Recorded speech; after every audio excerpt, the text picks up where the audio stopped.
Hello everyone, একটু ঠান্ডা পড়ে গেছে, তাই ভাবলাম রাতে ডিনারের জন্য একটা সহজ সিম্পল চিকেনের রেসিপি করি। তা প্রথমে চিকেনটাকে ভালো করে 2 চামচ টক দই আর একটু গোলমরিচ গুঁড়ো আর লেবু দিয়ে ম্যারিনেট করে নিয়েছি। এবারে এটা পেঁয়াজ কেটে নেব। 2টো পেঁয়াজ নিয়েছি। চিকেনের পরিমাণ 500-550 মতো হবে। বোনলেস এবং উইথ বোন দুরকম চিকেনই আছে। আর রসুন নেব অনেকটা, আর তার সঙ্গে 4-5টা কাঁচা লঙ্কা। একটু কফি খেয়ে নিচ্ছি তার মাঝখানে, কারণ বিকেল হয়ে গেছে, তাই বিকেলবেলা স্ন্যাক্সে একটু কফি আর ছোলা আর একটু বিস্কিট নিয়ে বসবো।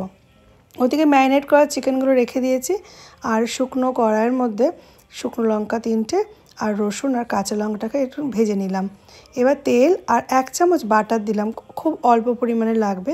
আর 2টো পেঁয়াজ যে কুচিয়ে রেখেছিলাম এটাকে এবার ফ্রাই করব, যতক্ষণ না সাদা সাদা ট্রান্সপারেন্ট হয়ে যাচ্ছে।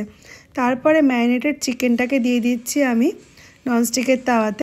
এবার ভেজে রাখা রোস্টেড তিল, শুকনো লঙ্কা, কাঁচা লঙ্কা এবং রসুনটাকে মিক্সিতে বেটে নিয়েছি, আর সেটা মিশিয়ে দিচ্ছি। আর দিয়েছি 1 চামচ আদা।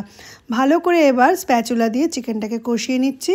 এবার দিচ্ছি নুন দেওয়ার পরে এবারও জল ছাড়বে। এবার ঢাকা দিয়ে দিলাম এবং সিমে রেখে দেবো 10 মিনিটের মতো।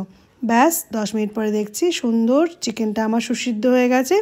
আর কিচ্ছু না, নাড়িয়ে চাড়িয়ে জলটা যদি মনে হয় একটু বেশি, তাহলে ওটাকে টানিয়ে নেব, কিন্তু কোনো রকম জল ব্যবহার করিনি। এবার দিয়ে দিলাম ধনেপাতা।